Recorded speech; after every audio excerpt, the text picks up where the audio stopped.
दोस्तों, मुझे आपके बीच में एक बात रखनी थी। ये जो एग्ज़ाम लीक हो रहे हैं, पेपर लीक हो रहे हैं,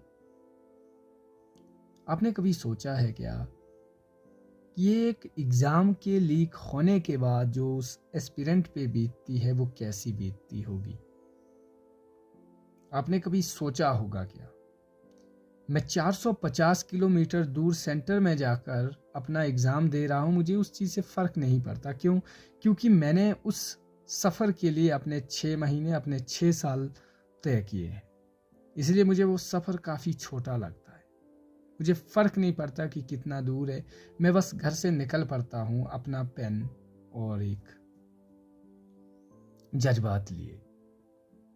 लेकिन मेरे जज्बातों का जो है वो गला घोंट दिया जाता है। परीक्षा में बैठते समय नहीं, परीक्षा के बाद वो एक ऐसी हालत हो जाती है जब आपको ऐसी सिचुएशन में डाला जाता है जहां आप चाहते हैं या तो मार दिया जाए या यहां से निकल दिया जाए। आखिर क्यों? मैं सवाल किसी सरकार या किसी बड़े बड़े मिनिस्ट्री ऑफ एजुकेशन से नहीं करना चाहूंगा। क्यों? आप जानते हैं क्यों? क्योंकि भरोसा नहीं रहा है। जो देश में हो रहा है ना, ये सरकार की जिम्मेवारी होती है ट्रांसपेरेंसी की। जब कुछ अच्छा काम हो रहा होता है, कहीं पर एक सेंटर जो है, न्यूज़ सेंटर सेटअप होता है, तो वहाँ पर सरकार क्रेडिट लेने के लिए आगे आ जाती है कि ये हमारे द्वारा सेटअप किया है। लेकिन वही सरकार जो है पीछे हट जाती है जब कहीं पर ऐसा घोटाला हो जाता है। तब भी आप आगे आओ, तब आप कहो कि ये हमारी वजह से हुआ। ये सब कुछ जब अच्छी व्यवस्था हो रही होती है तब सरकार सीना ठोक के आगे आती है और कहती है ये हमारी व्यवस्था है। आखिर कब तक? मैं तो एक मामूली बात कहूंगा कि ये एक एग्जाम है जस्ट। मैं एलिजिबल हूं, मैंने कई बार अपना नेट एग्जाम दिया, मैं तो कई बार एलिजिबल हो चुका हूं। लेकिन मैं एक बात पूछना चाहूंगा कि क्या इस एग्जाम के लिए अगर इतनी बड़ी धांधलियां हो रही है तो क्या मैं जॉब के लिए अपनी गारंटी दे सकता हूं कि जिस मुकाम को हासिल करने के लिए आज मैं ये बार बार नेट एग्जाम दे रहा हूं, क्या मैं उस मुकाम तक पहुंचने के लायक तो हूं?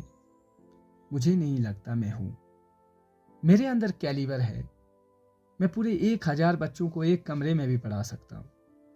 लेकिन वो मेरा कैलिबर, मेरी योग्यता, ये सब कुछ कहां तक? सिर्फ एक कमरे तक, जहां मैं अभी बैठा हूं और आपसे बात कर रहा हूं। ये मेरे जज्बात नहीं है, ये जज्बात हैं आपके जो मुझे सुन रहे हैं। ये जज्बात हैं उन करोड़ों स्टूडेंट्स के, करोड़ों एस्पिरेंट्स के। ये तो जैसे एक आप अगर यूपीएससी का सपना देख रहे हैं, अगर आप जेआरएफ का मैं भी जेआरएफ का सपना देख रहा हूं, अगर टूट गया तो क्या हुआ? सपना ही तो था, कोई बड़ी बात तो नहीं थी। किसी का एग्जाम में ना पहुंचना क्या हुआ? उसका नेट क्वालिफाई करना सपना ही तो था, टूट गया। ये सब कुछ मजाक, ये सिर्फ आम आदमी के लिए ही क्यों? कानून, नियम सारे आम आदमी के लिए ही क्यों? आप समझ रहे हैं? ये नियम क्यों बनते हैं? नियम बनते हैं अमीरों के द्वारा तोड़े जाने के, उनका उल्लंघन करने के। लेकिन अगर आप लोग करेंगे, हम लोग इस नियम की अवहेलना करेंगे तो आप लोगों को सजा मिलेगी। यह है हालात। और क्वेश्चन मार्क होना चाहिए। अगर आप क्वेश्चन नहीं करोगे, कोई सॉल्यूशन नहीं निकलेगा। जिस दिन आप प्रश्न पूछना शुरू कर देंगे, चाहे कोई भी सरकार हो, मैं यहां पे पार्टिकुलर नाम नहीं लेना चाहता, कोई भी सरकार हो, जिसकी भी सरकार हो, जिस दिन आपने प्रश्न पूछना शुरू कर दिया, वो लोग खुद व खुद बैकफुट पे आ जाएंगे। ये हालात है। लेकिन नहीं, मेरा बेनिफिट हो रहा है, मुझे 10-15 हजार की नौकरी मिल रही है, मुझे पता है कि मेरा एक अच्छा सा काम निकल गया, मैं चुप हूं, मैं खामोश हूं, मैं 10 लोगों को और खामोश कर देता हूं। ये हाल है। इतनी बड़ी परीक्षा जहां पर आप 5-5 हजार के लिए बिक रहे हैं, आपका जमीर का क्या मैं मोल लगाऊं? वो जो जिनके अरमान थे, जिनके माँ बाप जो है अपने बच्चों को बड़ी शिद्दत के साथ मजदूरी करके एक वीआईपी उनको ट्रीट कर रहे हैं। ट्रीट यानी कि समझ रहे हैं आप, जहाँ वो शिमला जैसी जगह में, दिल्ली जैसी जगह में, चंडीगढ़ में जैसी जगह में कोचिंग लेके अपने सपनों को एक नए पंख देने की जो है वो आस लिए बैठे। लेकिन क्या वो आस उनकी कामयाब है? नहीं हो सकती। अगर एग्ज़ाम कैंसिल भी नहीं हुआ होता तो क्या आपको लगता आपका जेआरएफ होता? नहीं होता। ये एग्ज़ाम तो कैंसिल होना चाहिए था और हुआ। लेकिन सवाल ये है कि क्या उन लोगों की मेहनत, जिन लोगों ने दिन रात करके लाइब्रेरी में रात के 2 बजे तक और सुबह के 5 बजे तक अपनी पढ़ाई, अपना खाना, अपना सोना जो है सेक्रीफाइस किया था, क्या वो आप वापस कर सकते हैं? नहीं कर सकते। आप सिर्फ वापस कर सकते हैं लोगों के टूटे हुए सपने। उनके जो सपने हैं वो कैसे वापस करेंगे कि नहीं हो सकता, कुछ नहीं होगा। जो एक सपना लिए बैठे थे वो तो टूट गया, वो तो सपना ही था, लेकिन अब नहीं।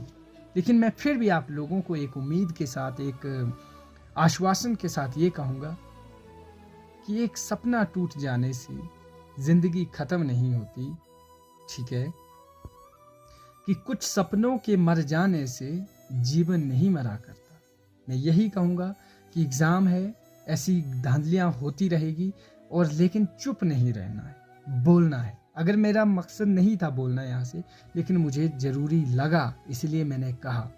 लेकिन एक सपने के मर जाने से जीवन नहीं मरा करता, ये ज़रूर याद रखना।